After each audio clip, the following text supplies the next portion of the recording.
Hello everyone, it's me, you again, here with not what I was planning to play next. So, funny thing, my mouse broke, and I kinda need a mouse to reliably play what I wanted to play. So instead, I am here with a game I found on Steam for free, which was on my wish list. It gets so lonely here. The description is described as a yandere yuri visual novel, so I do not need to think, unlike the game I'm planning to play next for my really big thing. So, I've not actually watched any videos on this, so I'm going in blind other than the content warnings on the thing, which included cannibalism, being buried alive, bullying, and drowning. So, if any of those freak you out or you don't like any of them, maybe let's play it safe and let's not watch the video, but I'm still gonna play this anyway. I hope the mic isn't bad and the music isn't bad. I'm not professional at this shit. Oh my god. What else is there to say really before getting in? Oh, I guess. Yeah. No, there is nothing I want to say. Other than maybe apologizing for recording sometimes being low quality, but whatever. Let's get into it. You are running through a forest. It is late at night, and the sky is as black as pitch. There is nothing to light your way save for the moon's milky glow, but its rays cannot reach you, not properly. The trees which surround you, jutting out of the earth like eerie monuments to a foreign god, are blotting out most of the light. You cannot see where you are going. Even if you had commenced your flight at a more sensible hour, however, with the light of the sun to aid you, it would be of little use. You do not know where you are going. You have no map, no route, no plan. You are running like a frightened animal, anxious and nervy, with no destination in mind. You have no desire as you run, save to escape. You cannot let yourself be caught. If that were to happen, you are certain that you would be ruined. You have no choice, therefore, but to keep going, on and on and on, though your feet are screaming at you for mercy. You have no idea how long you have been running. I hope I didn't just skip through a bit. I hate using a trackpad to tap, oh my gosh. Time has begun to blend together. It has lost all meaning. I wonder if I can use my spacebar to... Okay, I can use the spacebar, that's probably more reliable. Something sharp snags at the hem of your skirt, but you do not have the luxury to pause and examine what has happened. Instead, you tug. Your skirt tears, the sound splitting through the forest, and you stumble forwards with a shocked gasp. You are free, but at what cost? Your skirt has been irrevocably damaged. It might be too late to worry about such trivial matters now, though. If you do not start running again, and soon, she will catch you, then your life will be over. You do not know if she is still following you, but you do not want to risk looking over your shoulder. If you were to see her, silhouetted beneath a tree, looking at you with that sickly sweet smile which once ensnared you, you would lose what little nerve you possess. Your legs would lock up and your blood would freeze in your veins. Then you would crumple. You would fall, but you would not hit the ground. She would be there to catch you. Did she not promise, when you made that contract, that you would never be alone? You would like to take back that silly wish of yours, but it is too late for that. It is too late for a lot of things. All you can do is run. You run and run and run while icy fog swirls about your feet. It is cold enough to sap the heat from your body, and you shudder from it. It feels as though you are drowning. It feels as though you are being buried alive. Your knees and your shins, meanwhile, are bleeding. You cannot endure much more of this. But if you value your own life, you must. You run and you run and you run until, at long last, you reach a fork in the road. There are 3 paths which split off through the forest. Well, 4 if you count the path down which you came. You cannot exactly double back on yourself though, not when you have put so much effort into running forwards. You can only press on. The 3 paths are signposted, which is something of a strange sight given you are so deep in the forest. Dark though it might be, you have grown accustomed to the shadows. You can just about pick out the writing on this old, dilapidated signpost, curved and slanted though it is. Your fate, if you will forgive me for sounding cliché, is in your hands. Now, I wonder, which path will you take? So we've got 3 choices. Taking a sip of a drink. Go to the shore, the village, or the castle. What am I feeling? The shore. Let's go. So, you want to go to the shore? Good idea. What will you discover there, I wonder? This night is far from over, and there are any number of adventures still awaiting you. I hope that you have prepared yourself in advance, and I do hope, for your sake, that you have learnt how to swim. I have a sneaking suspicion that this skill might come in handy. Am I gonna have to swim? You follow the path which leads to the shore, supporting yourself on weary, aching limbs which feel ready to snap at the knee beneath the burden of your weight.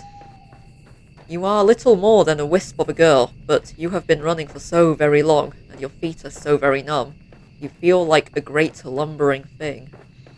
You need to lie down, and quickly. You only hope as you continue to run that you will find a means to escape your current predicament by the shore. You do not know what awaits you, but you have visions of a harbour extending out to the horizon, cradling a fleet of white-sailed fishing vessels.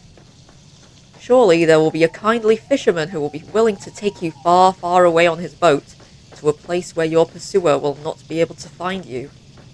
You can imagine, too, the face of this kindly fisherman, a face you have lifted from the fairy tales you read in abundance as a small child. He will have thick, bushy eyebrows and a dark brown beard streaked through with grey. He will look intimidating at a glance, but he will be fiercely protective of you, just like a father. You do not know what fathers are supposed to be like. You are only imagining. It is your imagination, however, which grants you the strength needed to keep going. You run to the shore. It takes some time before you finally emerge from the woods, but finally, you do it. I'd also like to apologise. I'm not good for speaking for long durations of time. Makes my voice out of whack. So I'm sorry that my voice isn't very good at speaking. How much time, you ask? I cannot answer that. Did I not say that time had begun to lose all its meaning? The forest is behind you now, at least, and all the awful nightmares that lurk within it. It is still cold, though, and still foggy. It is still dark, too. The sun has yet to rise. You can see the moon more clearly now as it hangs above your head, round as any pearl or orb or crystal ball. The moonlight shines down upon the vertiginous cliffs. Vertiginous cliffs, yes, which plummet sharply downwards to an array of sharks. Sharks? Sharp. I cannot speak today.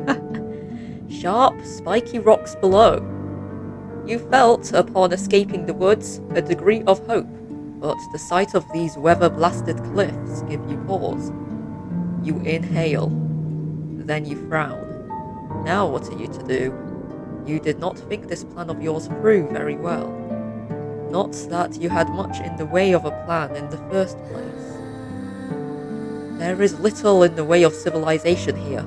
The cliffs are far from the village. How far? You do not know, and you cannot see any houses.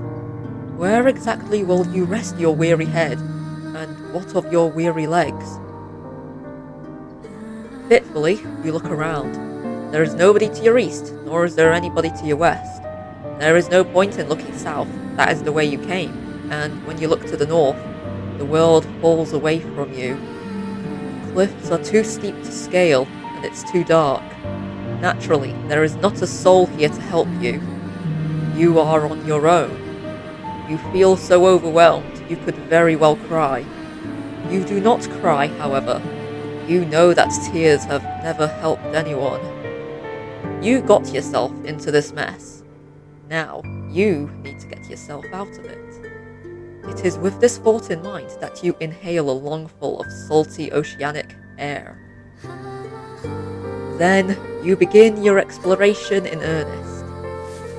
You keep away from the edge of the cliffs, afraid that you might slip and take a sudden unfortunate tumble into the abyss below. You are not as attached to your mortal body as some humans are, but you do not want to die. You still care for yourself, if only a little. And it is this sense of self-preservation which compels you onwards. You glance this way and that, depressing the tall grass beneath your shoes as you search for a place of shelter. Sorry, I have to drink. My throat, I can't speak for so long, it's kind of annoying. Surely, there must be somewhere. You cannot see any likely looking settlements, but... what is that, over yonder? Could that be a roof? You hurry onwards, hope budding anew in your heart, until at long last you reach your destination. There is a house after all, out here in the wilds, though it doesn't at a glance look very welcoming. The solitary house that you have discovered, not so far from the cliffs, is rather unremarkable. It is so small and squat, you cannot imagine it contains within it more than one floor. Yeah, it does look like a one-floor cabin. You cannot even imagine that it contains much more than one room. Though it is dark, it is not dark enough to mask that the cottage has something of a slant to it. It is leaning listlessly to one side, like a drunken sailor. The thatched roof, meanwhile, which tops this dwelling, has certainly seen better days. There is a hole in the thatch. There are several holes, in fact, and parts of it look particularly bare, almost bald. That is rather concerning. Should it rain, you will not be properly protected from the elements. Can you really stay the night in such a place? You have some misgivings, but do your misgivings matter really when there is nowhere else to go? It is not as though you have any other options. It is with a sense of defeat, therefore, that you approach the cottage, which sticks out of the earth like a tombstone. Part of you wants to turn back, but you know that would be foolish. The windows of the cottage are dark, but that does not necessarily mean it is empty. It is rather late at night after all. Whoever lives here, if indeed anybody does live here, might be asleep. You cannot imagine the owners of this cottage will appreciate being roused so very late at night. You cannot let yourself worry too much about these small details, however. Otherwise, you will never get anywhere. You swallow, the taste of the salty sea breeze is pungent in the back of your nostrils. Then, you rap the knuckles of your right fist on the door. You rap quietly at first, but you do not hear any resultant shuffling inside the cottage. Perhaps you did not use enough strength. Emboldened, you rap your knuckles on the door for a second time, more loudly this time. You wait a few moments, but still, you cannot hear anything. Perhaps the cottage is unoccupied after all. You knock for a third time, then wait. The third time is, as they say, the charm, but for all that, your knocking goes unanswered. Well, nobody can say that you did not try. More intrigued now than anxious, your fingers find the handle of the door. You pull it down, and to your surprise, it yields easily. The door swings back for you, as if by magic. It feels almost as if this was preordained. You step foot inside the cottage, which is very dark, and glance around. It is hard to see given the lateness of the hour, but the cottage's interior is about as inspiring as its exterior, which is to say, not very. It is every bit as small and as cramped as you fancied when you observed it from the outside. There are a few cupboards which line the walls, a wood fire which has since been extinguished, and a straw pallet on the floor which must function as a bed. Your search is unsuccessful, however, when it comes to trying to locate other humans. You cannot find another soul.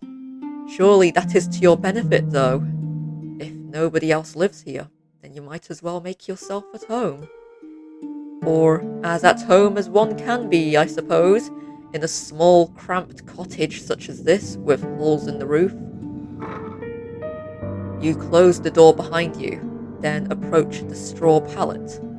All of a sudden, you feel incredibly weary. The tiredness that assails your limbs is absolute, so intense it overcomes the last of your concerns. You settle down upon the straw pallet, yawning as you do. It is not comfortable, but being able to lie down eases some of your aches and pains. Lying down, even on an uncomfortable makeshift bed such as this one, is better than standing. It is far, far better than running. Your eyelids fall shut, your lashes melting together, and soothed by the sounds of the wind and the distant rolling of the waves, you fall asleep. Then you begin to dream. It is not uncommon, of course, to dream. The best and the worst of us do it, from queens in their castles to peasants sleeping in the straw. Why, who is to say that all you have observed tonight has not, in a sense, been a dream of its own? Would that make your nighttime fancies, then, a dream inside a dream? Perhaps our dreams are empty, hollow things stacked inside one another, like little wooden dolls. Is that not a whimsical thought? How very droll. Your dreams, however, cannot be called whimsical, and neither are they particularly droll. They are not pure fabrications, as dreams sometimes are. Fleeting fancies which could never come to pass. Your dreams are of a rather more pernicious sort. In your dreams, you are at the conservatoire, with your red hair tied back into two prim proper braids. You are walking through the courtyard, clutching your books to your chest as you make your way to the library. Your head is bowed so as not to look at the faces of your passing classmates.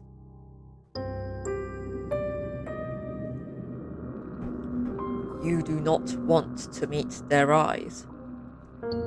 These girls with their sensible braids and their sensible shoes are merciless. You hunch your shoulders together in this dream of yours so as not to draw their attention, but alas, it is not enough. You stumble, clumsy thing that you are, and you fall, and just like that, all eyes are upon you. They are staring at you. They are laughing at you. You lay there on the ground, by the fountain, your books scattered and your skirt in a woeful state of disarray. Your knee hurts.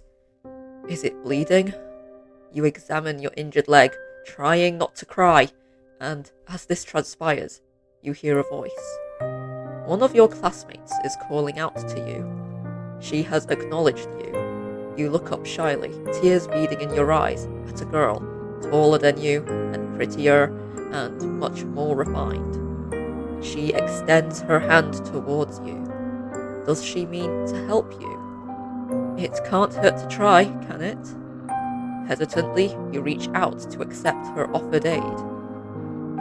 Her fingers curl around yours tightly, perhaps too tightly.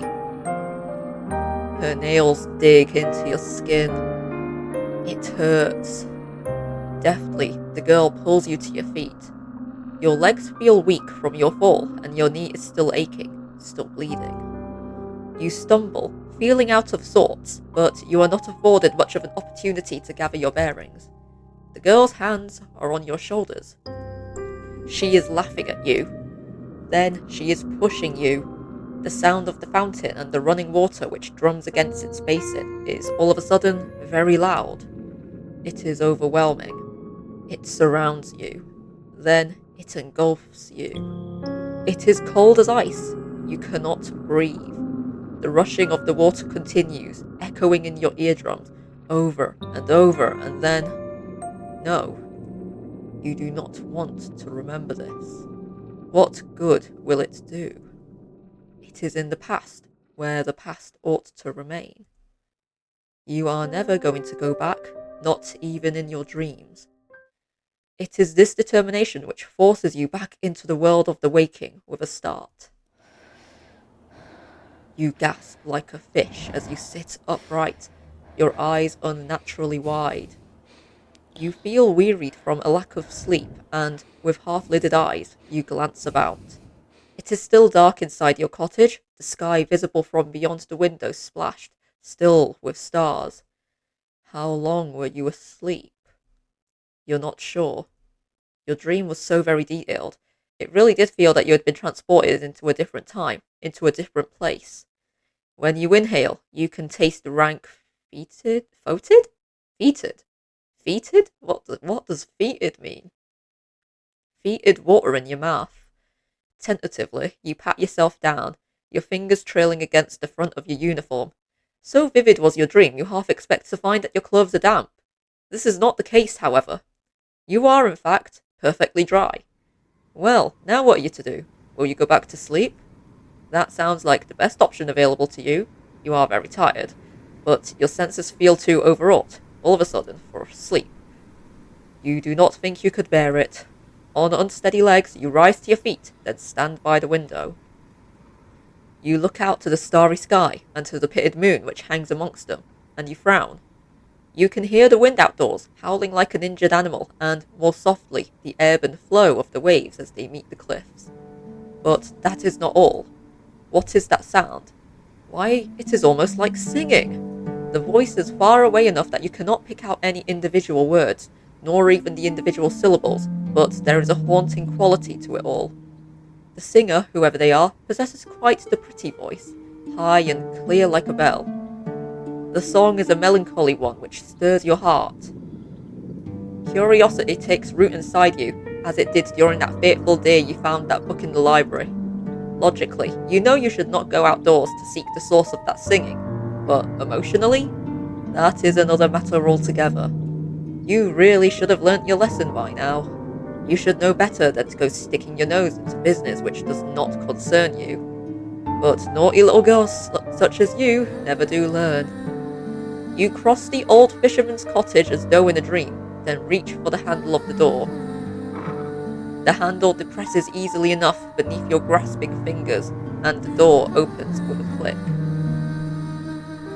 The rest of the world yawns before you, framed in the doorway, all of it bathed in moonlight. You thought it was cold inside the old cottage, but it is colder still now that the door is open. An unpleasant wind rushes forth to meet you, knifing mercilessly through the fabric of your uniform. You look across the old inhospitable landscape, your fingers clenched into fists at your sides. Then you step out into the unknown. You canvass the cliff face, led by nothing more than that luxurious singing. So haunting and ethereal is this voice, as it hangs on to the breeze, it would be enough to send 1,000 ships off to war. This is a siren, isn't it? This feels like it's a siren, or a mermaid. You keep walking into the night until you reach the very edge of the cliffs, where they drop downwards into empty air. You ought not to go any further, but the voice has yet to cease. You can still hear it, echoing inside your head. It compels you to act. You look down at the shore, which seems like a dizzying distance away, then out to the ocean, which is breaking against the scattered rocks below. Your eyes narrow with determination. Then you take a step towards the cliff. These cliffs are steep, and the... Why did I pronounce it like that? My tongue is very loose today. These cliffs are steep, and the rocks below them are sharp. You can see them glinting in the darkness, their tips jagged like the teeth of hungry predators. The cold wind blows, rocking your hair, and you shudder from it. Your shoes were not built for scaling cliffs, and your heels do not have much in the way of purchase, particularly not when the cliffs are so steep.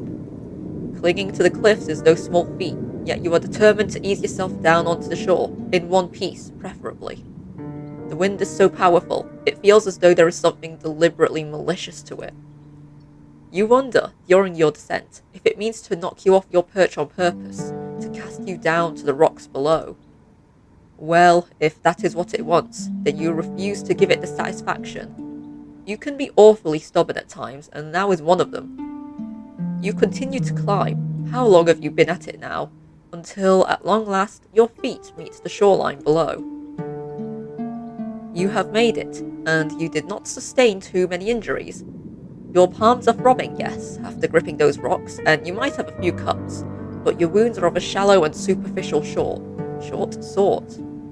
My tongue, my voice, everything.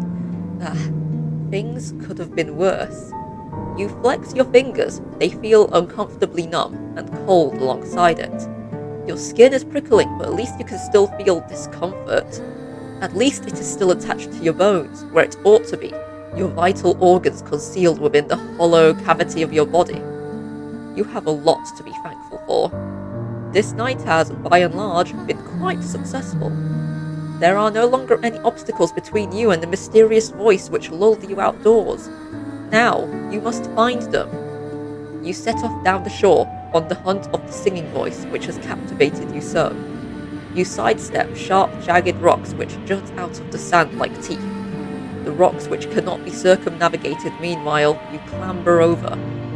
All the while, the sound of the sea mingles with that of the singing. It provides an ethereal, haunting backdrop to your exploration, one which further adds to the surreality of your moonlight stroll. I love difficult words to pronounce. The waves lap against the shore, then recede shyly, pushed and pulled by the bleached white moon which hangs overhead. The oceans that you have seen in your library books are all blue as sapphires, but this ocean is different. It is so late at night, it looks black instead. The undulating surface of the water reminds you of a mirror, though its depths are even deeper and much more mysterious. A sense of foreboding settles upon you, but you try to quash it. You will not let yourself be afraid. You round the corner, your feet unsteady in their sensible brown shoes, and then, at long last, you see her. Mermaid, siren. There is a woman sitting upon a rock, out in the ocean.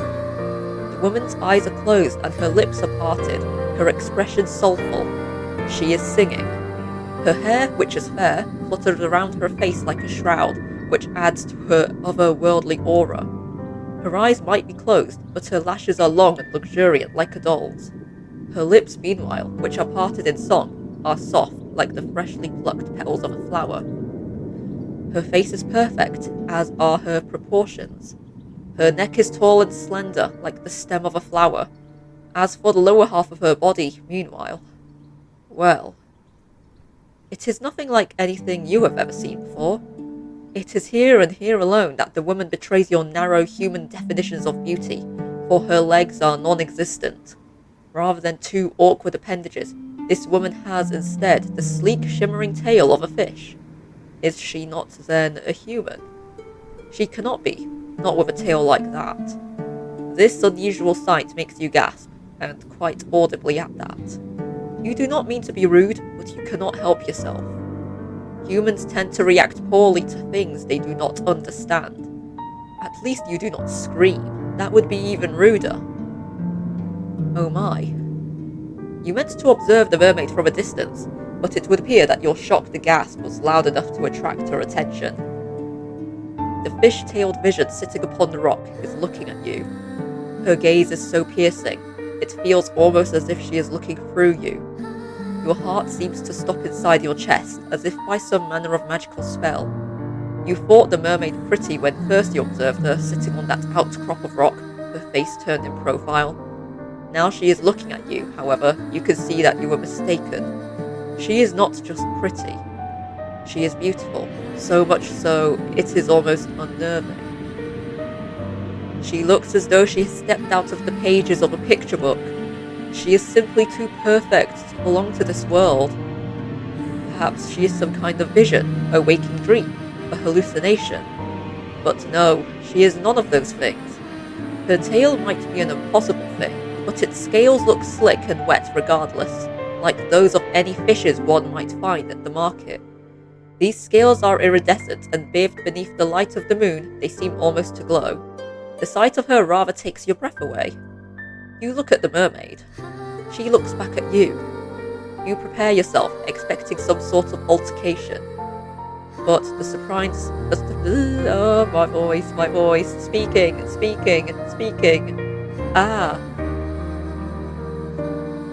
But the surprise soon fades from the mermaid's face.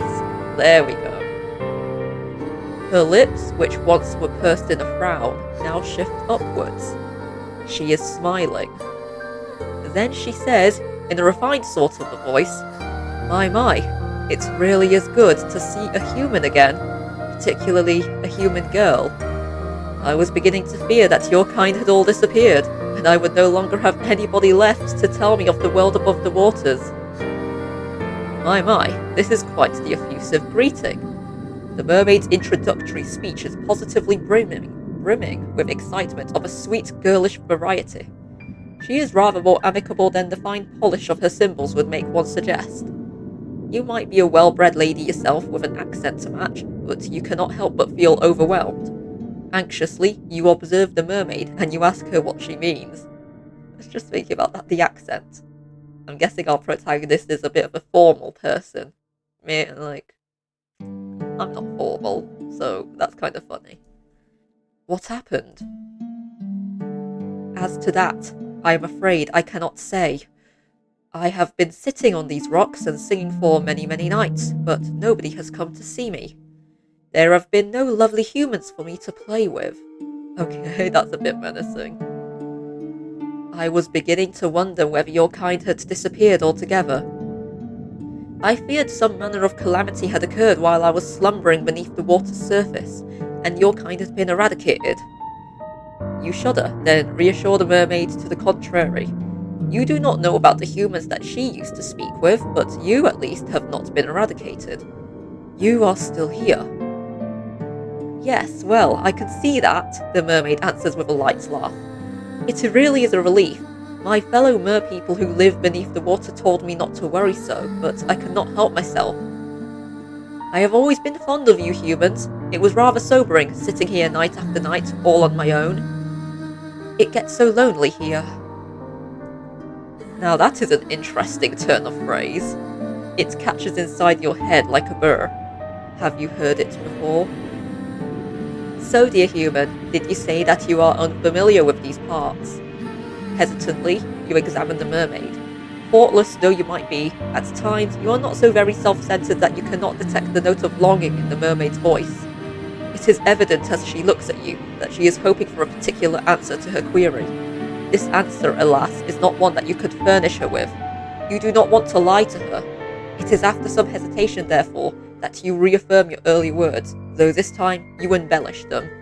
You tell the mermaid that you are a traveller from a far-off land, one which is very dissimilar to this one. It is not a complete fabrication. You tell her that you have only just arrived by this shore, and you are unfamiliar both with your immediate surroundings and those further afield. If there is a village nearby, then you have never set foot in it. You do not know what this village is like, nor how many inhabitants it boasts. You do not know if a calamity, as the mermaid grimly supposed, has struck this land. But if she fears all the humans within the immediate vicinity have been laid low by some mysterious malady, then she needn't worry overly on that score. You are still alive.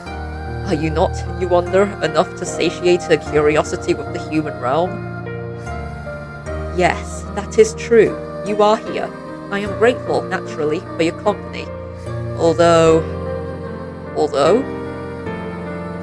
Wistfully, the mermaid sighs. I was rather hoping you might be able to bring me some news of the nearby village and of its inhabitants. This makes you wonder. Was there a particular person from this village she was close to? So, you were able to work that much out, the mermaid answers with a small smile. You are an intelligent one, aren't you? Your past professors would beg to differ on that score. You were always awful when it came to academics, mathematics in particular. You could never get your head around all of the numbers. Your stern, stony-faced maths professor used to despair in you. But she is not here. None of them are here. It is just you now, and the mermaid, and she does not need to know about your dismal academic record. You allow yourself a small smile, touched by her compliment, and tell her that it was nothing more than a lucky guess. For a guess, it was remarkably accurate. You are quite right. I did have a close friend from the nearby village. She was very dear to me. Internally, you congratulate yourself on this piece of detective work. How very clever you are. Taking a drink. God. There are many humans in this world, of that I know. The human who spoke with me, however, was special. She was my human. You do not fail to catch the possessive note in the mermaid's voice. And I cherished her dearly. She would come to me on my rock, late at night, when she was finished with her chores, and we would talk. I asked her a good number of questions about the human realm, and asked about her customs. I fear my endless inquiries must have been rather tedious, but she was always happy to indulge me. She never once scorned me for my ignorance, and neither did she make me feel like a fool. She always made time for me, no matter how many demands she had on her time. She was a farmer's daughter, and she was awfully busy from dawn until dusk, threshing hay and taking the animals out to pasture. She told me of her work, and I marvelled at her. Slender though she was, she possessed a truly tremendous amount of strength. I, who have lived in the ocean all my life, cannot countenance working as hard as she did, but she bore her burdens without complaining. She was not the prettiest human who has walked the earth, but that mattered not to me. Her conversation was engaging, and I knew through our continued encounters that she meant no ill will. She did not have even a single drop of malice in her heart. The wistful manner in which the mermaid speaks of her friend makes you feel, for a few brief moments, a flicker of some ugly primordial emotion. Could it be jealousy? It is painful, isn't it, to hear others wax poetic about those they hold dear, particularly when you yourself have never been regarded in so intimate a manner. You have, for many, many years, been woefully alone. But you are not alone now. You are with the mermaid, and she is with you, and though she might prefer to be in the company of an industrious farmhand, the farmhand isn't here. Where did she go? Oh, if only I knew. She quite simply disappeared one day, almost as if she had been whisked away by a wicked spirit. That seems like quite the anticlimactic ending for such a close relationship. Did the farmhand not tell her companion beforehand that she might one day disappear? No, she did not. Nothing of the sort happened. It was all very sudden. So you ask, feeling affronted upon the mermaid's behalf, did she not give you any warning? Not a single one. And when you ask, did she disappear? I do not know, in truth.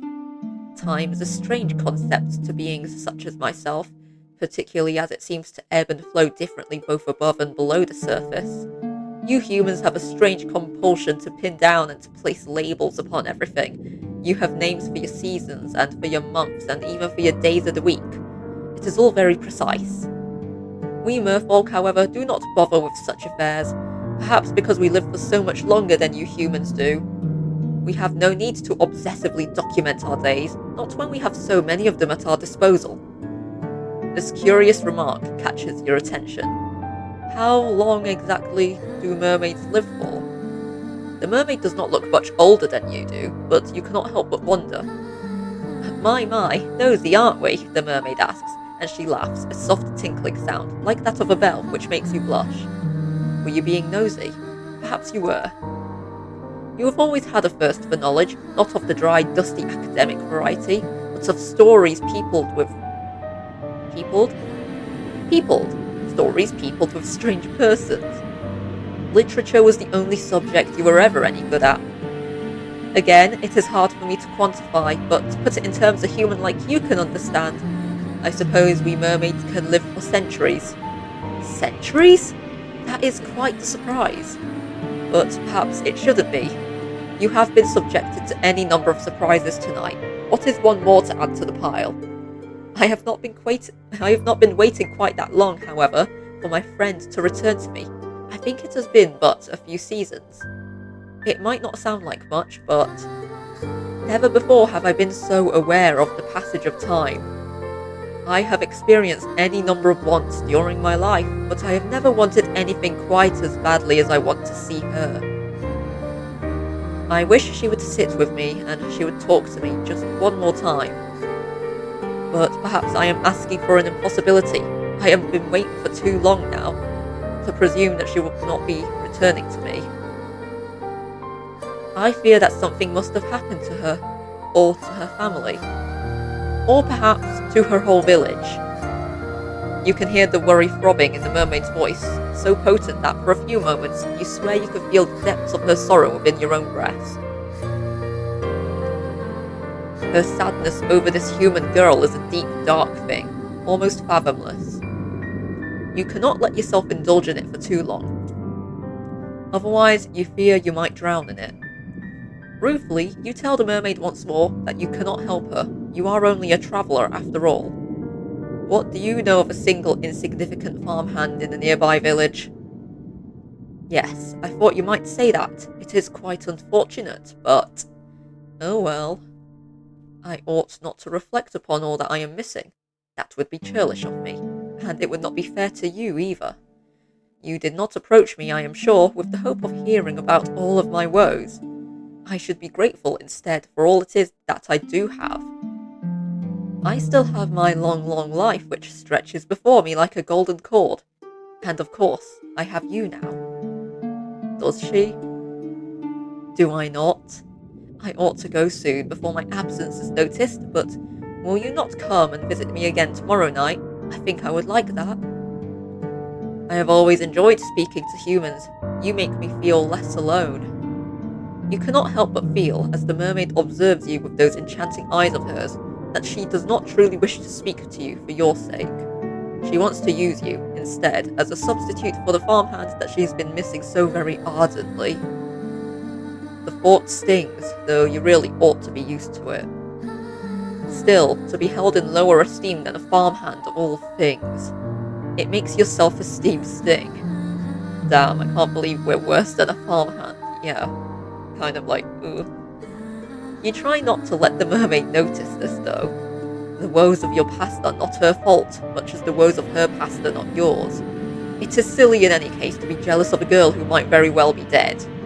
That is what you tell yourself. It is the only way to prop up your bruised bruised sense of self-worth. You would, you tell the mermaid after a pause, like to see her again. You would like that very much. Oh, thank you. I have been feeling very gloomy for quite some time, but seeing you has invigorated me. Finally, it feels as though I could smile again. Did she not smile, you wonder, after her friend disappeared? I did not know. I did not have the heart. Without her, the world seemed very dull and drab. Your company has cheered me immensely. This is why I like humans so much. You are not callous and unfeeling like the merfolk who live beneath the water's surface. You are much kinder than they are. Oh, if only she knew.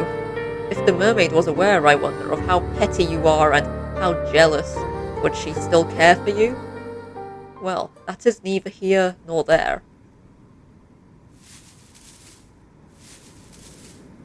You agree to meet with the mermaid come sundown the following night, then make your slow, stumbling way back up the cliffs, then to the cottage you have purloined as your own. Once indoors, you settle down upon your pallet, and then you close your eyes.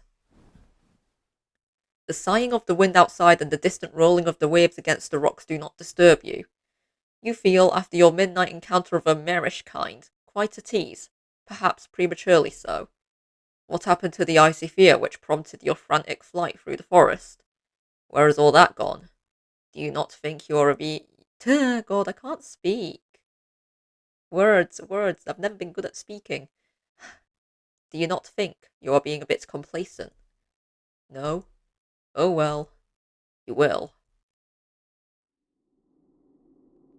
The following morning, when it arrives, is cloudy and overcast. It is not a particularly pleasant morning, but at least it is not raining. That is some small consolation.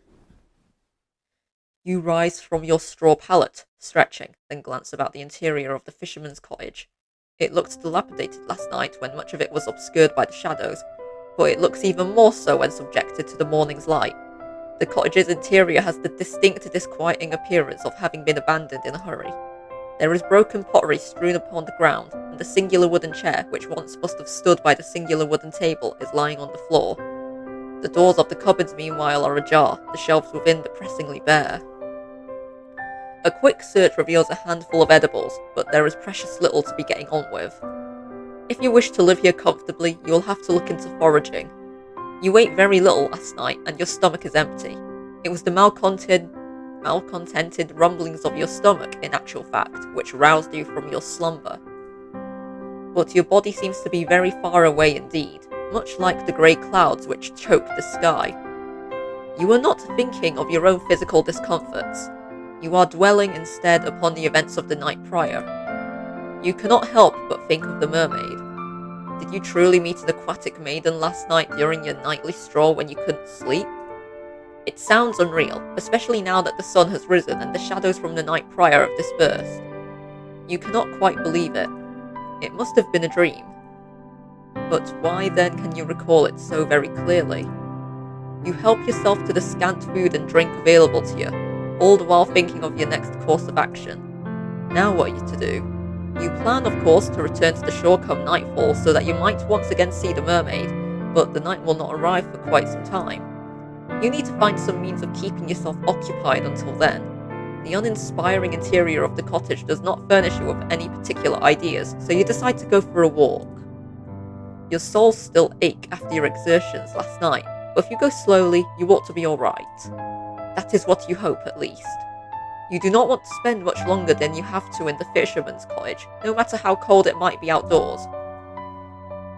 It's almost as cold inside as it is out, and in any case, the cottage is far too small. You leave the cottage behind you and set off. You do not know where exactly you're going, but you suppose it does not matter overly much. You do not have any particular destination in mind. Your meanderings lead you to the cliffs, which are steep and sharp. The drop to the shore is a perilous one, so much so that you have to wonder at how you were able to descend the cliffs the night prior to meeting the mermaid. You are rather more determined than you ever realised, though I, of course, could have told you that much. You are surprisingly capricious for such a small, slender human. You walk along the side of the cliffs, keeping a sensible distance away from the drop to the shore. You might have survived last night's excitement unscathed, but you do not fancy trying your luck. It would be so like you, really, to avoid a drop to your death in the darkness, only to stumble during the morning's light and take an irreversible tumble. Your fortunes have never been the fairest. Your meanderings along the cliff reveal to you all manner of curious flora. You thought, the night prior, that the cliffs were weather-blasted, but you can see now that your assumptions were incorrect.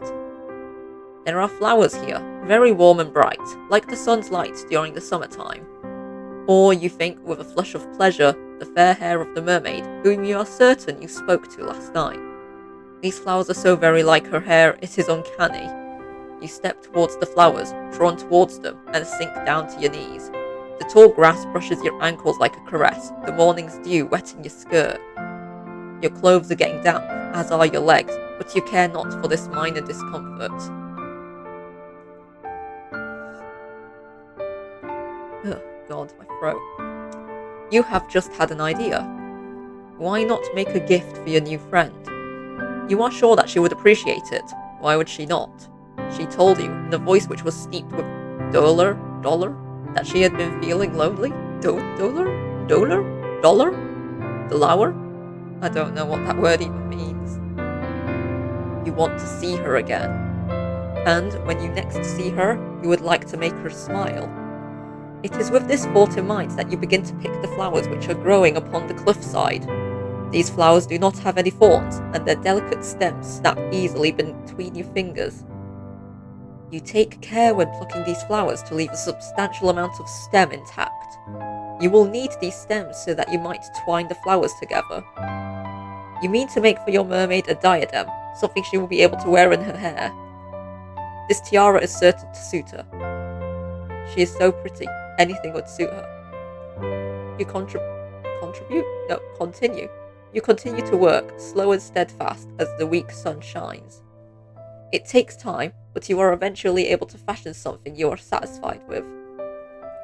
You only hope the mermaid will feel similarly, if indeed she really does exist. Carefully, you pocket your makeshift diadem, then decide to forage for some food. I'm sorry, I'm getting distracted every time I speak. My headphones, they keep making a squeaking noise. It sounds like something's talking to me. It's so weird. I'm sorry for being off topic, but you discover during your search some fruit trees whose sweet burdens are enough to fortify your spirits. What actually? For the present, at least. It is fortunate, really, that you are so excited about your moonlight rendezvous with the mermaid. If you were less focused upon the future and dwelt more in the immediate present, you might have more of an appetite. The emptiness in your stomach assuaged. I don't know that word. You return to the cottage, whereat you mean to wait for the setting of the sun. There is very little to do, you soon discover, in the cottage other than checking the cupboards and sweeping the floor, occupations which both feel depressingly pointless. There are no books to read either, with which you might pass your idle hours. You do, however, busy yourself with trying to light a fire, so that you might ward off the cold. The time is horribly slow in passing, in part because you have precious little to do, but also because you cannot stop thinking of the mermaid.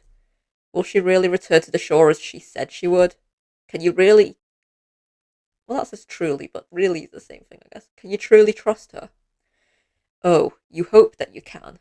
If she were not present at your designated meeting place, you think you would die from disappointment. The squeaking noises keep going on in my ear. I'm so confused. The seconds continue to trickle by, unchecked by any hourglass, and as they do, the sun sinks beneath the horizon. It might be my glasses. Might be my glasses that are making a squeaking noise as well. I'm wearing headphones. Part of you worries, however, that it might still be too early to search for the mermaid. Will she be there yet?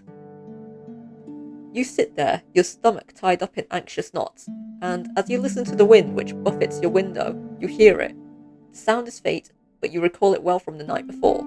There is a single solitary voice outdoors, tempest tossed amidst the roiling waves. The voice is a high clear one, silvery, if indeed voices can have colours, like a finely polished dinner plate in a noblewoman's home. The voice belongs, of course, to the mermaid. Who else do you know with a voice as angelic as that?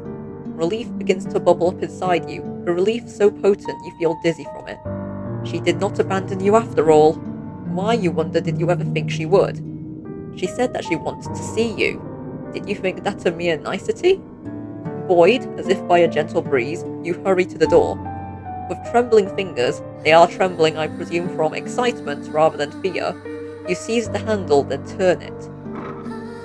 Then you step out into the dark, inky night. You walk towards the cliffs as you did the night prior, beneath the cover of the inky blue sky, the wind moaning fitfully with every step you take. Your soul still aches from your expedition the day prior, but you are able to ignore this discomfort. It seems irrelevant, really, when compared to the prospect of once again meeting the mermaid. You have known her for only one night, yet she has come to mean more to you than your own well-being. You would do anything for the mermaid if she asked it. Well, almost anything. You hurry down the sharp incline of the cliffs to the shore, almost stumbling in your scuffed brown shoes, which really were not built with rock climbing in mind. So frantic are you in your attempt to once again make the mermaid's acquaintance, you very nearly fall. It is a good thing that you still have enough sense about you to regain your footing. Otherwise, this tale would come to a premature ending. Eventually, you make your way onto the shore, then approach the jagged outcrop of rock whereat you last saw the mermaid. Like the night prior, the mermaid is perched upon these rocks, her fair hair strewn about her shoulders. When she sees you from across the shore, she ceases her singing, and her eyes light up.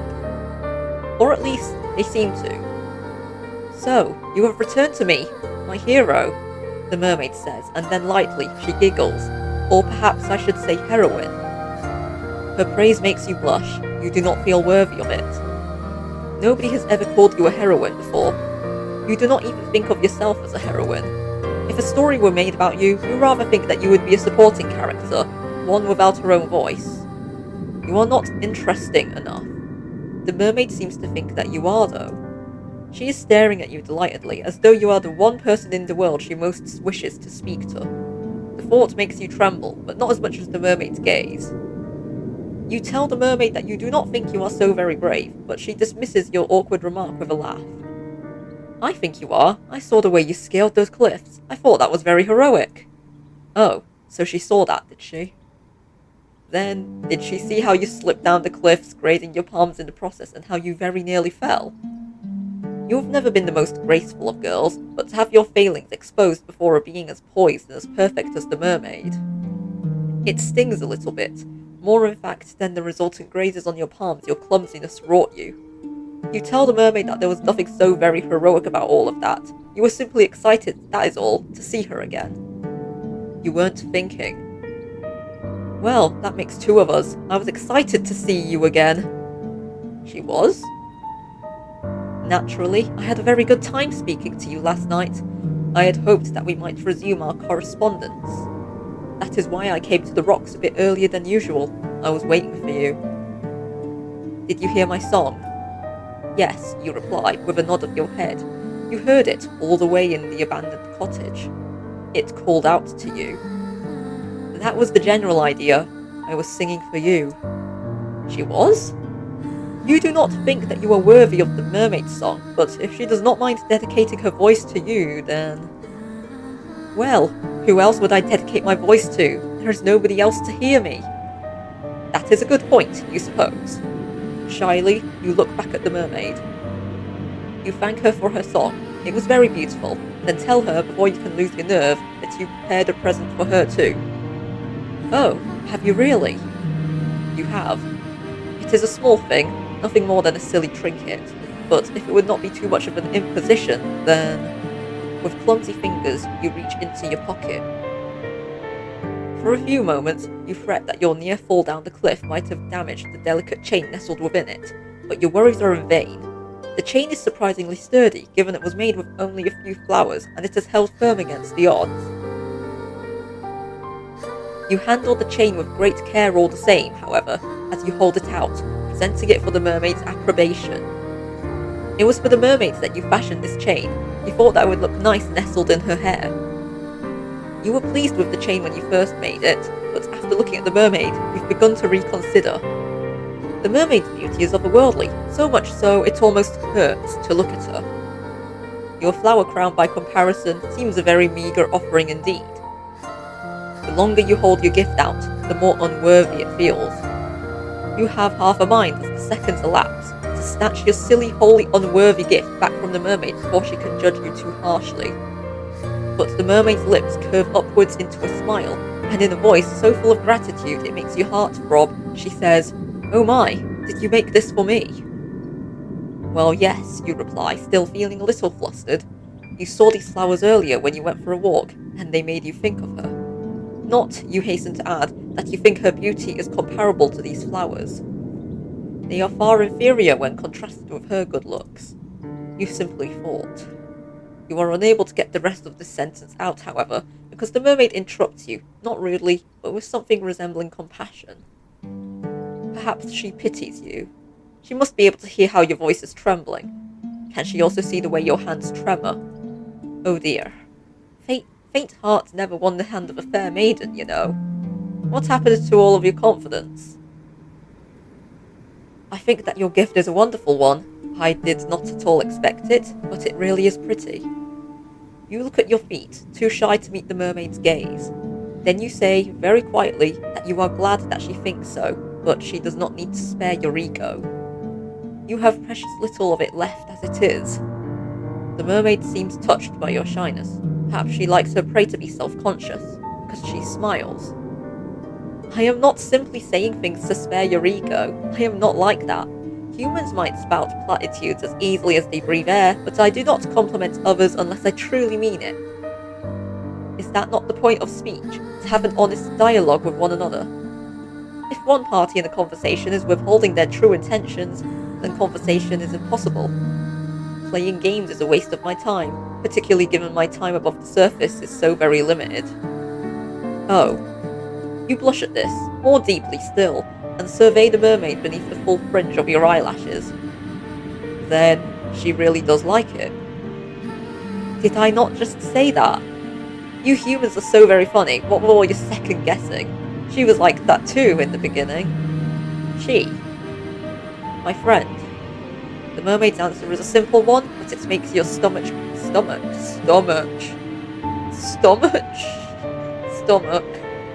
Sorry guys, I can't speak for long periods of time. Clench regardless.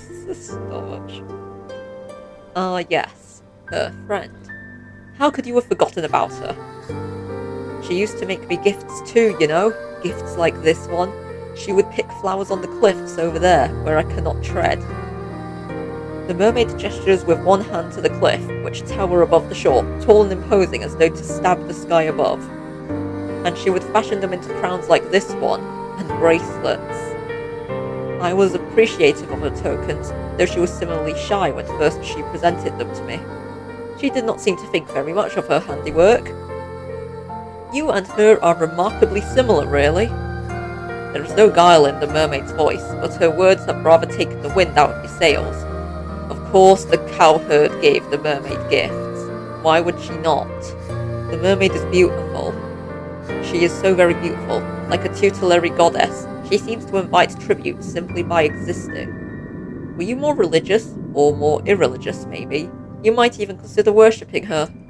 Though, in essence, is that not what you were doing with your flower crown? How silly of you to think that your idea was an original one. I might be accustomed to gifts, but it has been a long time since any human has bequeathed me with anything.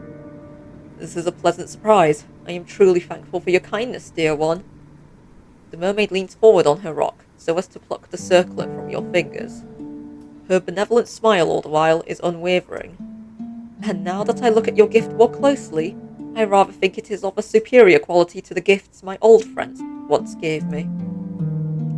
Now this is enough to make you start, if the touch of the mermaid's fingers upon your own was not. Could your silly gift really be better than those she once accepted?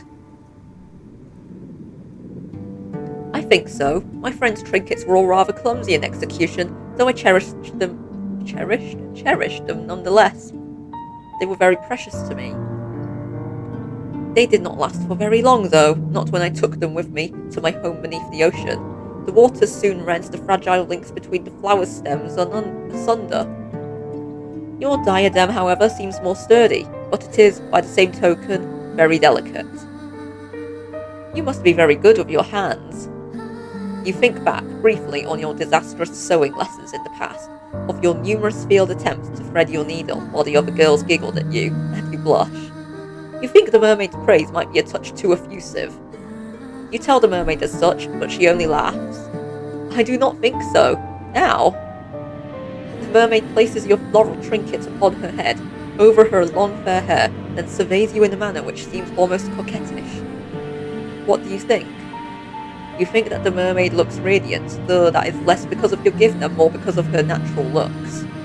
You tell the mermaid this, though not in terms quite this glowing, and she giggles. You are selling yourself too short. I think your gift is lovely, really. The flowers rather match my hair. Yes, you answer, with a nod of your head. That is why you picked those flowers. She is all you have been able to think of. I am glad that you've been thinking of me. I, in truth, have been thinking of you, though I did not wish to say as much. No? No, it would be rather embarrassing to confess to how much I've been looking forward to our reunion if you did not feel similarly. I do not care to pine for humans from afar. But if you care for me as I do you, then it makes me feel less alone. You hasten to assure the mermaid, your face aflame. Do you ever stop blushing? Goodness gracious, that you do care for her, very much so. You have not known her for very long, but she has certainly made an impression upon you. She is such an easy conversationalist. The time simply slips by when you are together. And it does not hurt, of course, that she is so pretty. I have heard it said, yes, that my looks are rather appealing. My old friend was similarly complimentary. I cannot blame you humans for being so taken with me, when my form is so very graceful. Your legs seem rather cumbersome in comparison to my smooth, sleek tail.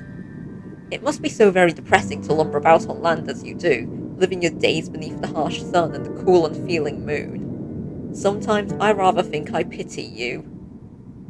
But the surface is a good deal brighter than it is beneath the ocean, I will grant you that much. You agree with the mermaid, still feeling flushed, that there are some perks to having legs, an agreement which makes the mermaid giggle.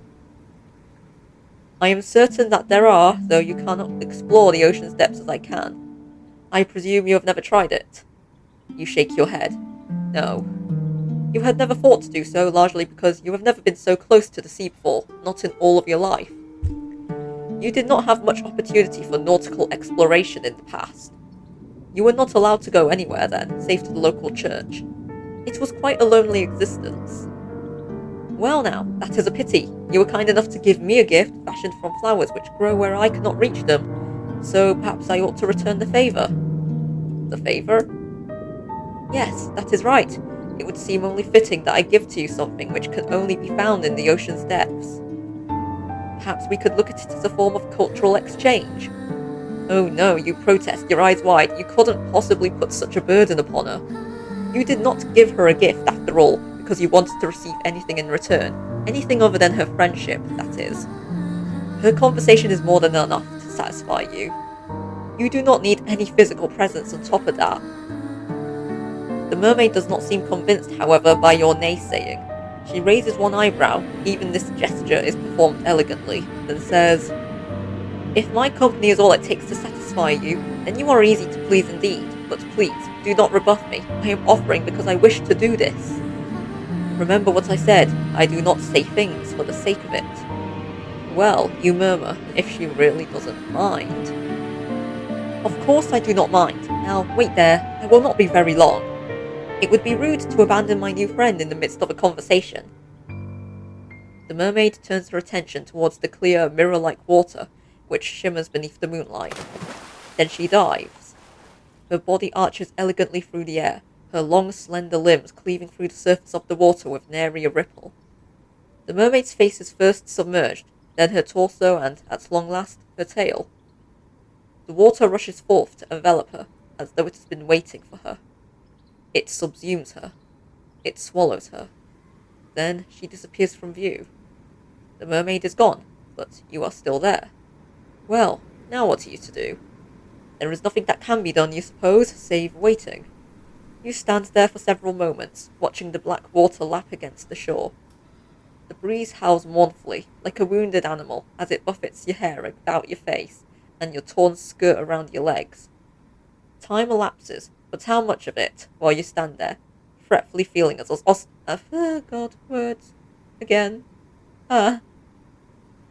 While you stand there, fretfully feeling as ostentatious as a maypole. When will the mermaid return? Will she ever return? You are starting to worry. Is that all you do? When... Look, over there, by the rocks upon which the mermaid once sat. The water is rippling. It looks as though your new friend has returned. The mermaid pulls herself onto the rocks, using a surprising amount of upper body strength, then smiles at you. I apologize for the wait. I hope I did not make you worry.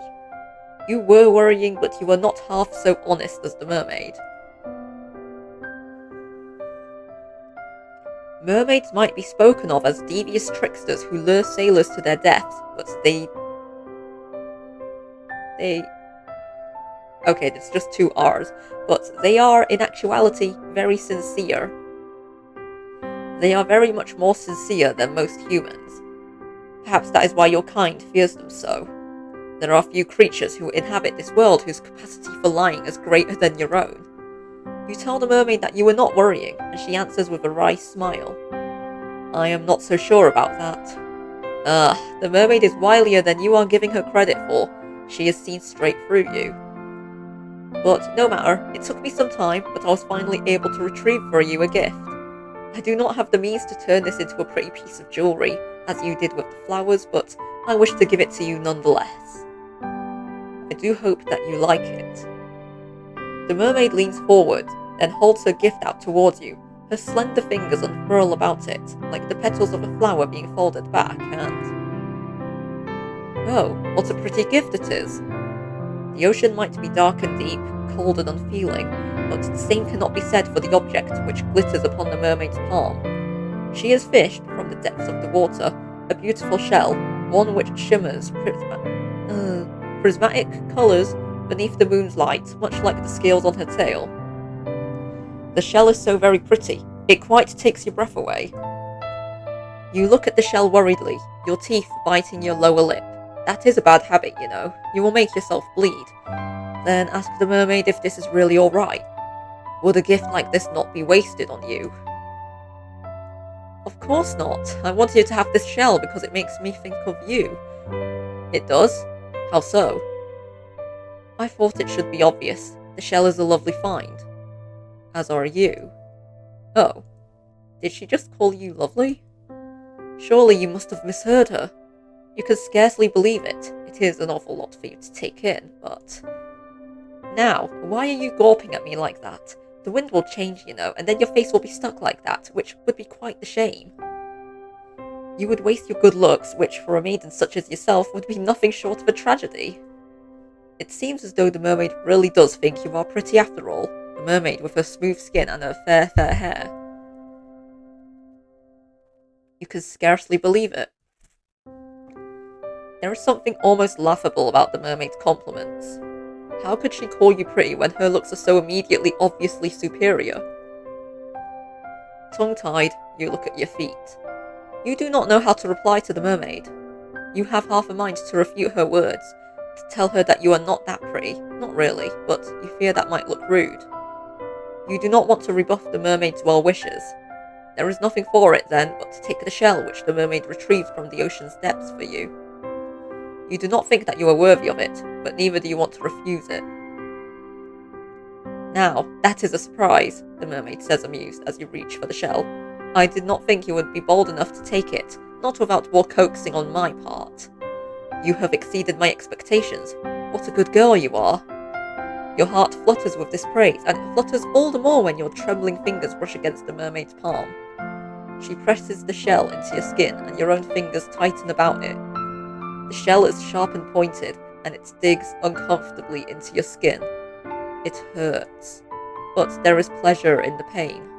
This too feels like a gift from the mermaid. You do not want to spurn it. Even pain can be a precious thing when dealt by one whom you care for.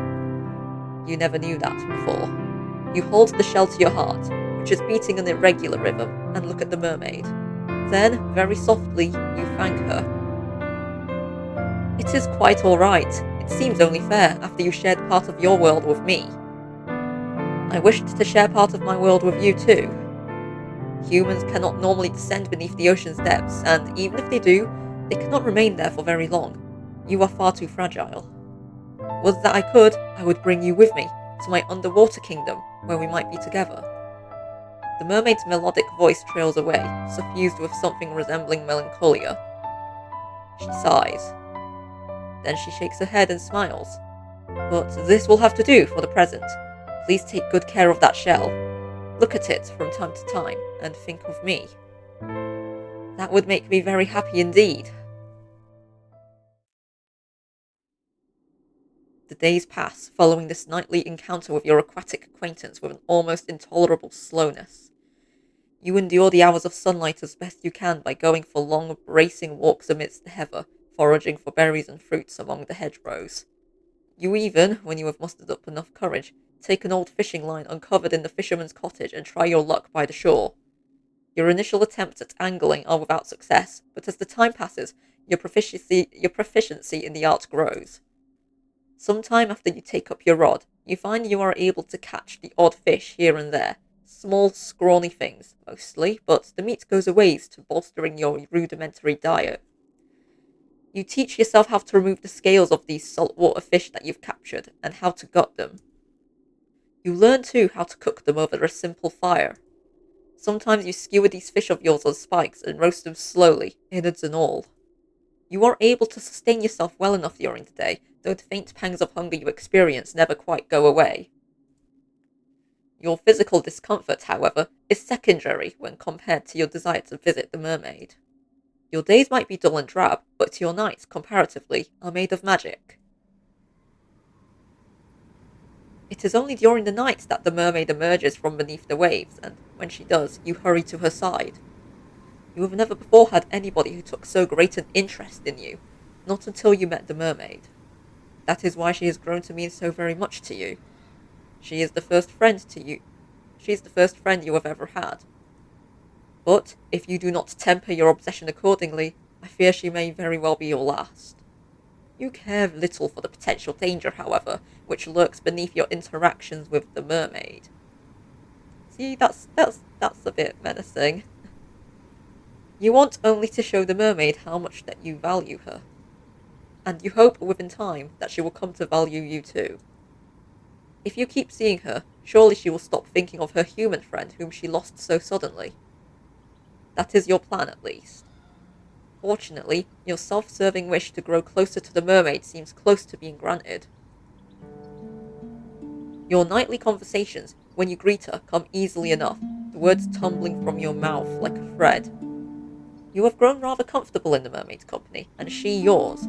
She must have, for it is not long after you have bequeathed your diadem of flowers to the mermaid that she looks at you, then posits a curious question. I was wondering, dear one, whether you would mind indulging me.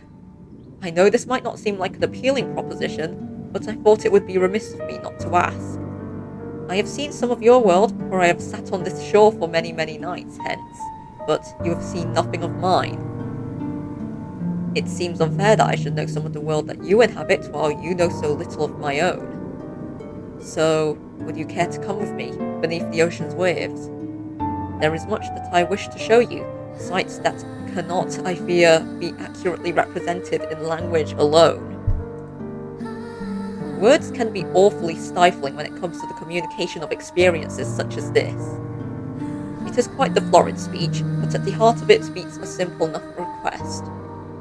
The mermaid wishes to bring you beneath the ocean's surface so that she might show you her home. You are flattered initially that the mermaid wishes to show you something so personal, but after this flutter of flattery, there comes an uncomfortable sense of unease.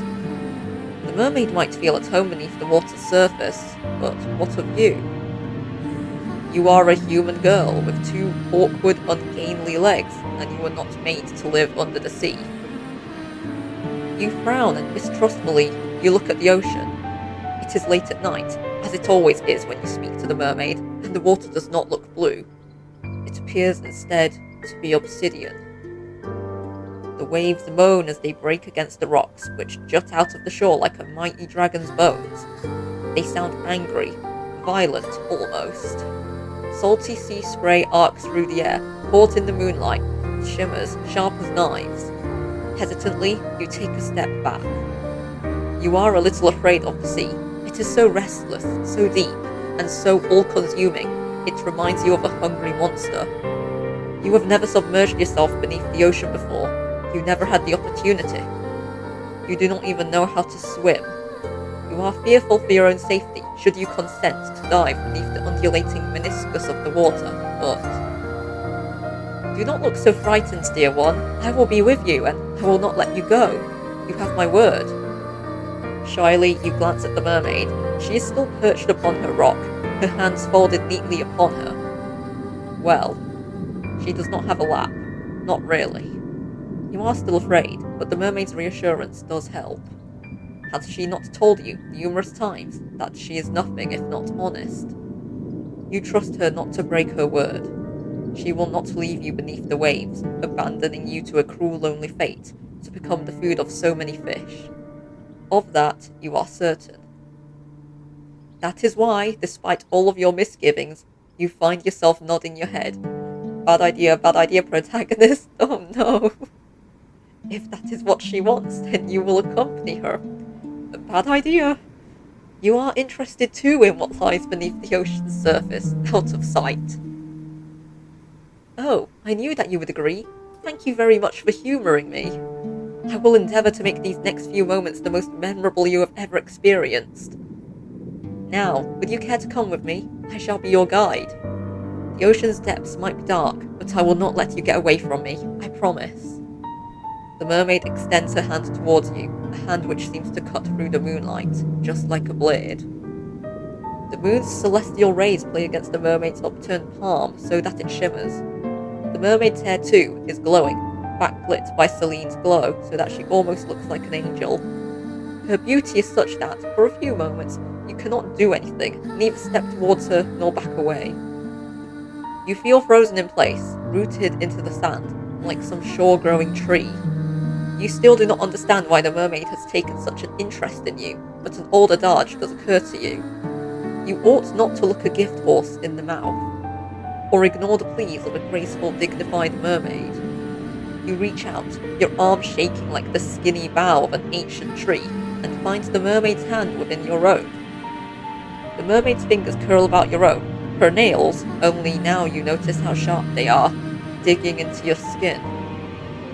Though the mermaid herself looks very soft, her grip is surprisingly strong. You do not think, if she willed it, you would be able to get away from her. But why would you want to?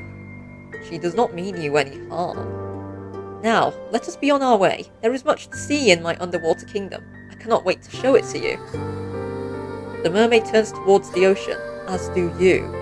A brief moment passes, one during which you allow yourself to stand there, your hand claimed by the mermaid's, as the wind buffets your hair and your skirts. You inhale deeply. The smell of the salt is heavy in the back of your nostrils, so much so you can choke on it. It is not a particularly pleasant smell, but you have grown accustomed to it after living in your tumble-down cottage by the shore. It is nostalgic, almost. You have a vague feeling as you stand on the precipice between your world and that of your aquatic companions, that you might never again be able to smell the salt in the air like this. That is just a silly supposition, though. You are being foolish. The mermaid will return you back to the surface in due course, will she not? You hope that she will. You, unlike her, cannot breathe underwater. You open your mouth, meaning to ask the mermaid about this fact, but you are not afforded the opportunity to speak. The mermaid has already shifted, her fingers still twined about yours. She dives forwards, her body slicing through the surface of the water like a knife, and you, inexorably, are dragged along with her. The water rushes forwards to meet you in a sudden shocking rush. The mermaid's descent might be graceful, but yours is anything but. You do not know how to position your legs, and your limbs feel awfully ungainly. The shock of the water as it touches your skin, meanwhile, is intense. You did not think that the water could be this cold. No, it is not just cold. It is freezing. It feels as though all the warmth has been sapped out of your skin. If your I'm mixing up hand and head here. If your head was not already beneath the ocean's waves, you would gasp from it. You do not gasp, however. You cannot. You have already been submerged. Your body no longer feels as though it is your own. Your hair is unspooling behind you like thread, and your skirt is fluttering. Your body rocks to and fro, as though being soothed in a mother's arms. It is a curious feeling, but it is not wholly unpleasant. If only it were not so cold down here, beneath the ocean's depths, you might find it relaxing. It is dark under the surface of the water, yes, but you have not ventured so very far, not yet at least, that the glow of the moon cannot penetrate its depths. Your surroundings are illuminated, though faintly, and thanks to this precious illumination, you can see the schools of fish swimming about you. Their scales all glisten as they arc through the waves like rainbows. They do not look like life forms. They appear instead to your fairy tale-addled mind to be ancient relics brought to life through some strange arcane sorcery. They are pretty. No, that word is not significant enough. They are beautiful. You did not know as you stood upon the shore how very full of life it was beneath the water's surface. You did not know either how very beautiful these aquatic denizens of the deep were. You have never seen fish like these before, not in real life. You have memories, vague, hazy memories of dissecting a fish once in a particularly gruesome biology lesson. But that feels like a very long time ago now. You would far rather think on your present than dwell upon the past. But the seconds pass, and as they do, the mermaid continues to swim, leading you deeper and deeper into the ocean's depths. While once you were close enough to the surface that the moon's light could still slice through the waves, now it is so very dark you can scarcely see. Your vision is beginning to blur. You can feel an uncomfortable pressure weighing down on your inert body. You have descended, you realise, with a ripple of anxiety, too deep. Humans were not meant to descend into these depths. The water, once cold, now feels freezing. It caresses every inch of your exposed flesh, as if to sap what little warmth you might still possess. You shiver, and when you do, you swear that you can hear your teeth chattering, despite the water which stops your ears. The water is stoppering up your nostrils. There is so much water down here at the bottom of the ocean. It is endless. The mermaid might be able to breathe underwater, but you are not so very fortunate. Your body is far less sophisticated than hers, and it requires oxygen with which to furnish your body with continued strength, not salt water. The thought of trying to inhale the endless water which surrounds you makes you shudder. You would rather not attempt it. You do not have gills. When will the mermaid take you back to the surface? Surely she must know that you have fast begun to near your limit. You have been under the water for too long, and it is too cold, and it is so dark now, in any event you cannot see much of anything. The joy you once felt during your underwater adventure has begun to dissipate, just like the last of the oxygen you still possess. It is time to return to the surface now, but how are you to communicate this to the mermaid? You cannot speak, and she is not looking at you. She is staring instead, fixedly at something beyond your comprehension, something far away, perhaps in the underwater gloom that you cannot see. Not knowing what else to do, you try to pull your arm free from the mermaid's grasp. You hope that this will signal to her that she has grown too carried away in her endeavours, that she ought to cut short your expedition and return you to the shore. The mermaid does not react, however, to your attempt to escape her. Her grip does not slacken as you had hoped from about your wrist. In fact, it is quite the opposite. It feels as though she is gripping you more tightly than she was, as if to prevent your escape. But why would she do that? You tap on the mermaid's shoulder to get her attention, a gesture which prompts her at long last to turn. Her fair hair billows about her, suspended in the water like a shroud. Then she says, in that calm, measured, incredibly reasonable voice of hers, "Yes, dear one? What is it?" If you could, you would open your mouth to reply to her, but alas, you are a human girl, not a fish, and you cannot speak underwater. Any attempt to do so would accomplish naught save filling your pretty little mouth with water. The mermaid really ought to have considered that before she started to ask you questions. But your comfort seems to be the last thing on the mermaid's mind. She smiles at you gently, delicately, and says, "I understand. Being underwater for so long must be beginning to take its toll. Do your lungs feel like iron? Are they heavy?" So she does understand your woes. You might not be able to speak, suspended as you are in the dark, murky depths, but communication is not wholly impossible. You nod your head emphatically, hoping that this will be enough to make your distress apparent, but... Yes, that will happen. It is a natural part, or so I have heard, of drowning. Not that I have ever had the opportunity to experience it for myself. I am incapable, you see, of meeting my demise in such a manner. Now, what was that? What could she mean? I mean, the mermaid answers, can she read minds? That this was a calculated act upon my part. Forgive me, dear one, but the moment you consented to sinking beneath the water with me, your fate was sealed. Your lungs will be flooded with water soon enough, then you will die. It is not a pretty way to go. You needn't worry about your corpse bloating, disfiguring, or being eaten by fish, though. I will take very good care of it, I promise. In death, you will look lovely, almost angelic. Is that not what you always wanted? You do not know what the mermaid thinks it is exactly that you want, but you think she is labouring under some severe misunderstandings. You would like to try and correct her. You do not want to die, but of course, you cannot open your mouth. What a pity. Well, at least it saves me the effort of transcribing your dying pleas. I doubt they would be particularly interesting. If you want to know why I am doing this, then I would not mind obliging. I have no secrets to keep from you. Other than the secret, perhaps, that upon your first meeting, she nursed within her cold fish's heart the desire to bring about your watery murder.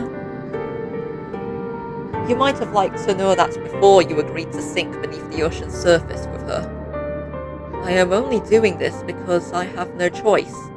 The other girl I liked, after all, the one whom I adored, disappeared. She went away and I was never again afforded the opportunity to see her. You remind me of that girl, though you do not look much alike. You do not act very alike either.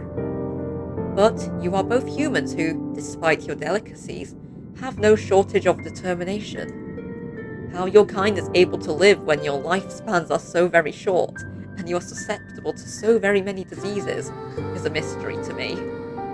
Though my lifespan far eclipses your own and I am far sturdier, I cannot help but marvel at the tenacity of you humans. I know that, if I were as fragile as you are, I would not be able to exist in this world. I would be far too afraid. I would see my own death lurking behind every corner. Just as you can see your own death looming before you. It is not so very far away now. You can feel it coming closer and closer, enclosing its cold, icy fingers around your throat. You humans are incredible. I cannot help but respect you, weak and pitiful though you are. She respects your tenacity so very much, she wishes to extinguish it? That does not make very much sense. Perhaps my words are confusing you, but it makes perfect sense, to me, at least. My beloved cowherd left me. I do not know where she went, or what happened to her. Perhaps she was murdered by bandits. Perhaps she contracted a horrible disease. Perhaps she simply fell and cracked her skull. I do not know. I will never know. For many, many days and many, many nights, her disappearance tormented me. I could not help but wonder how it came about, but there were so many possibilities I could not imagine all of them. This thought terrified me. It still does. That is why I am going to take you to my underwater kingdom with me. There we can be together forever. Nothing will be able to tear us apart then. I will brush your hair, and I will dress you in the finest pearls found from the bottom of the seabed. It will be lovely. Much, much lovelier than any sort of miserable existence you might be able to eke out above the water. In my citadel, you will never be attacked by bandits, nor ravaged by diseases. You will be quite safe, I promise. Quite safe, yes, and quite dead too, surely. Well, yes, that is the only unfortunate aspect of my plan. She considers your death nothing more than a mere misfortune. The mermaid might be surprisingly cold after all. But perhaps you ought to have predicted this. She is part fish. Are fish not cold-blooded, like lizards? You probably learned this at some point during biology class, but your lessons are beginning to feel very faint and far away now. Your body is beginning to fail you. You cannot take much more of this. It is a necessary sacrifice, though. If we are to be happy, I am doing this, for both our sakes. I do apologize for tricking you, but please, try to understand. I really have been lonely. You would be more inclined to sympathize with her, perhaps, if her loneliness was not ushering in your inevitable demise. But you are too preoccupied with your dwindling reserves of oxygen to feel much in the way of anything for your captor. You can feel the pressure of the water against your eyes. They are beginning to ache. Perhaps you are crying. You do not know. The water masks much of your anguish. You have been drifting on the water for almost 3 minutes. That is a remarkably long time to go without any air. Your vision is beginning to cloud. Your surroundings, already dark, look darker still. Unpleasant and obscure, and not at all like the paradise the mermaid promised you. The pain of being suffocated slowly is far stronger and far more oppressive than the sensation of the mermaid's hand wound tightly about your arm. Is there no escape for you? The prognosis, I am sorry to say, is grim. Your fate, as the mermaid said, really was sealed the moment you met her, luxuriating on those rocks beneath the moonlight. But you'll forgive me if my sympathy is limited. You did bring this upon yourself, you know. You reap what you sow, and in your case, you made a series of bad decisions which led to your untimely demise. Now, what do you want to do? Will you accept this fate of yours and rest in peace, or will you try to fight against it? Oh, can I save? Yeah, there's the save. There we go. Do I want to accept this, or do I want to fight? Fight against my fate, sure. Ah, I like that look on your face. It is a look full of determination, the self-same determination which first prompted me to take an interest in you. Who is this narrator, actually, though? That's a bit... okay. I can tell that you are not happy with this ending. You did not come all of this way, after all, to drown. That is quite the indecorous demise, regardless of how many fine stones and shells the mermaid means to twine through your hair after your death. If you wish to carve out a new story for yourself, then I would be only too happy to indulge you. Just try not to get on the bad side. Or, good side of any homicidal naiads this time. The drowning of fair maidens is something of a cliché. Your fate is once again in your hands. Now, I wonder, which path will you take? Oh, we're back to the beginning bit with the village and the castle.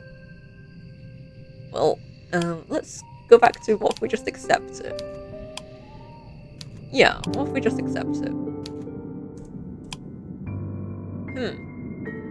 That is a bit of an anticlimactic answer at this juncture in your life story, but I suppose it would be remiss of me to lecture you too much.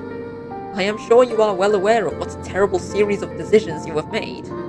There is no need for me to belabor the point. That would be boorish, not to mention tedious.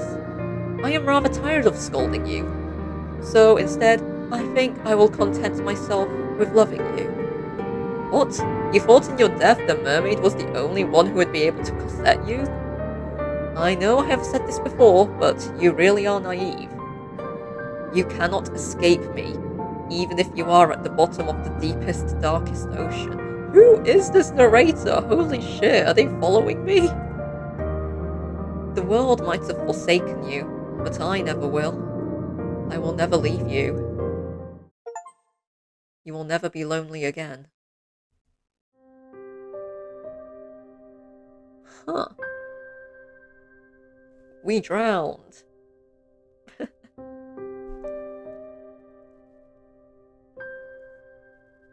So... The narrator. The narrator who's describing all of this. Who are they exactly? That's a bit of a question now. So with that, I think that's gonna be the end of this episode. How it is, if I resist fate, it will take me back to choosing the place I want to go to. I guess next time we'll go to another one of those places and see what happens there. Maybe we won't actually drown and die this time. Anyway, I'm sorry that my voice I'm not good with speaking for so long. So I'm really sorry, and also that I keep misreading things. I've never been good at speaking aloud, but whatever. Anyway, this will be, because I'm assuming this game isn't that long, this is going to be like just a short. We'll play this game, see how long it takes before I begin the next thing I did plan, which is going to be a really long game and will actually require me to think about things. Something I am very, good at. No, I'm not, but I'm so good at thinking, and yeah, I'm looking forward to, first of all, finishing this, and then moving on to my next thing. But as I said, I just wanted to make a video because I was getting antsy, so there's that. Anyway, I hope you enjoyed watching me play It Gets So Lonely Here, or more, reading It's a Visual Novel. Next time, we'll continue, and we'll go to a different place, instead of the ocean. I'll see you guys next time. See ya!